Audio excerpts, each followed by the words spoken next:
আসসালামু আলাইকুম guys, EEE blogs বিডির পক্ষ থেকে জানাই সবাইকে অনেক অনেক শুভেচ্ছা। তো গাইস, আজকে আমরা আপনাদের সাথে শেয়ার করতে যাচ্ছি 1000 KVA একটি সাবস্টেশন কিভাবে একটি রুম থেকে আরেকটি রুমে শিফটিং করতে হয়। তো ইতিমধ্যে আমরা শিফটিংয়ের জন্য আমাদের যে সেফটি ইস্যু সেগুলো আমরা ইতিমধ্যে মেনটেন করে নিয়েছি। আমাদের শাটডাউন থেকে শুরু করে আর্থিং ডিসকানেক্ট এবং চার্জিং ডিসচার্জিংয়ের যে সমস্ত ইস্যু সেগুলো আমরা কমপ্লিট করেছি। সো এখন আমরা ট্রান্সফরমারের এলটি এবং এইচটি কেবলের যে কানেকশন সেটাও আমরা ডিসকানেক্ট করতেছি। তো গাইস, আমাদের সাথেই থাকুন।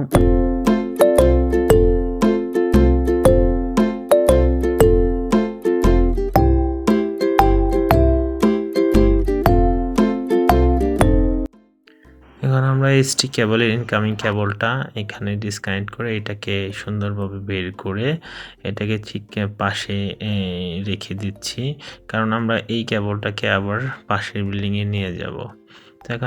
তো আমরা এক এক করে এইভাবে এইচটি, এলটি এবং পিএফআই সহ সমস্ত কেবল আমরা ডিসকানেক্ট করব। তো দর্শক, আমাদের সাথে থাকুন এবং দেখতে থাকুন আমাদের এই ট্রান্সফরমার 1000 কেভি ট্রান্সফরমারটা শিফটিং।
তো গাইস, দেখতেই পাচ্ছেন আমাদের ইতিমধ্যে আমাদের ট্রান্সফরমার এসটি, এলটি, পিএফআই সহ সমস্ত প্যানেলের কেবল আমরা ডিসকানেক্ট করে ফেলছি।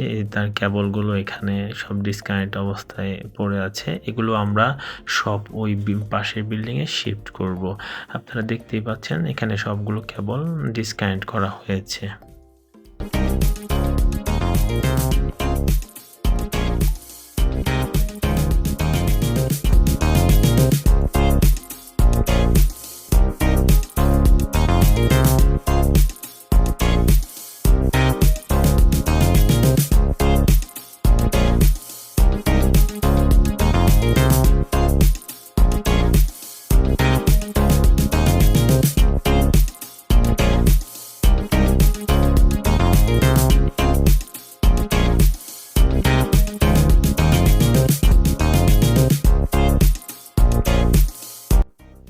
তো গাইস, এটা হচ্ছে আমাদের loading and unloading team. Chain পুলির সাহায্যে এরা ট্রান্সফরমারটাকে, সাথে রোলার আছে, রোলারের সাহায্যে ট্রান্সফরমারটাকে মুভমেন্ট করানো হচ্ছে। আমাদের চেন পুলিটা 5 টনই ছিল, আর আমাদের ট্রান্সফরমারটা অলমোস্ট 1.5 থেকে 2 টন হবে। তো এটা খুবই সতর্কতার সাথে কাজটা করতে হয়। আমরা আরেকটা ওইতে কাজটা করতে পারি, সেটা হচ্ছে ক্রেনের সাহায্যে। তো আপনারা জানেন যে ক্রেনটা অনেক ব্যয়বহুল হবে, সেক্ষেত্রে আমরা সেকেন্ড অপশন চেন পুলিটাই দেখতে পারি। এটা তুলনামূলকভাবে কস্টিং অনেক কম হবে।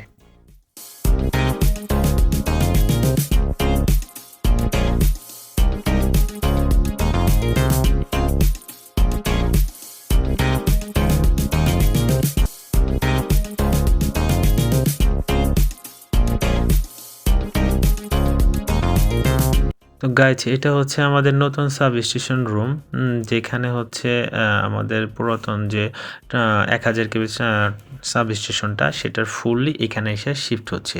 তো এটা দেখতে পাচ্ছেন, এটা বেসমেন্ট, এটা আমাদের ট্রান্সফরমারের বেসমেন্ট, যেখানে ট্রান্সফরমার বসবে এবং ঠিক এখান দিয়ে ঠিক উপরে চলে যাবে আমাদের এলটি কেবলটা, আমাদের দোতলায় এলটি প্যানেলটা বসবে।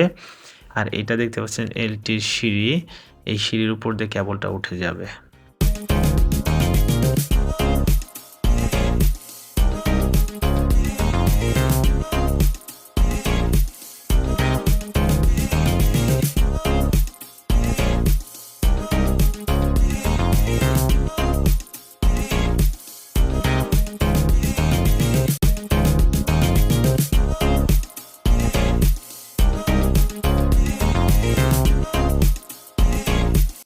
তো গাইস প্যানেলগুলো অনেক বছর আগের। সো এই এলটি প্যানেলটা হচ্ছে এখানে জ্বালাই করা ছিল বেসমেন্টের সাথে। তো আমরা বেসমেন্টের জ্বালাইটা এটা গ্যান্ডিং দিয়ে কেটে নিচ্ছি। কারণ হচ্ছে যে আমরা বেসমেন্টের যে একটা ওয়েট বেসমেন্ট সহ আমরা নিতে চাচ্ছি না, যে কারণে আমরা গ্যান্ডিং দিয়ে এটা কেটে নিচ্ছি।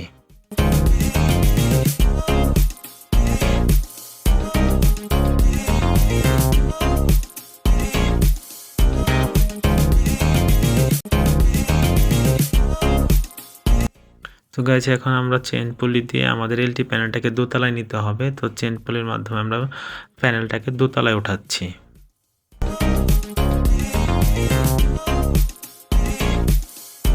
তো গাইস আমাদের শিফটিং এর কাজ শেষ। এখন আমরা হচ্ছে ট্রান্সফরমারে এসটি কেবলটা সংযোগ করে দেব।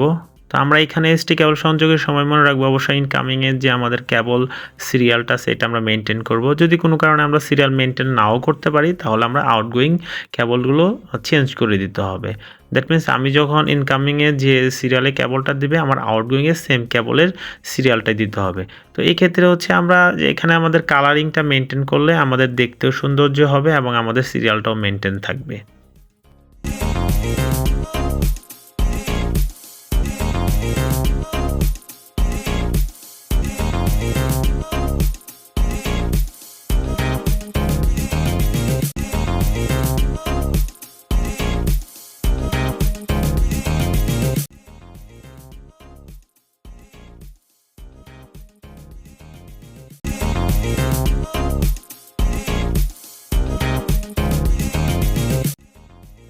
তো গাইস আমাদের সমস্ত কানেকশন শেষ হয়ে গেছে। তো আমাদের এবার একটা ফাইনাল চেকিং এর পালা। তো আমরা ফাইনাল চেক দিচ্ছি। এটা হচ্ছে আমাদের মিটারিং প্যানেল। দেখেন মিটারিং প্যানেল থেকে আমাদের কেবলটা চলে আসছে আমাদের বিসিবির ইনকামিংয়ে। বিসিবির আউটগোয়িং হয়ে কেবলটা চলে আসছে টেন্স দিয়ে সোজা চলে গিয়েছে ট্রান্সফরমারের এইচটি সাইডে। তো গাইস আমাদের সাথে থাকার জন্য আপনাদের সবাইকে জানাই অসংখ্য ধন্যবাদ। এরকম আরও সুন্দর সুন্দর ভিডিও পেতে আমাদের চ্যানেলটা সাবস্ক্রাইব করে আমাদের সাথেই থাকুন। ধন্যবাদ সবাইকে। আসসালামু আলাইকুম।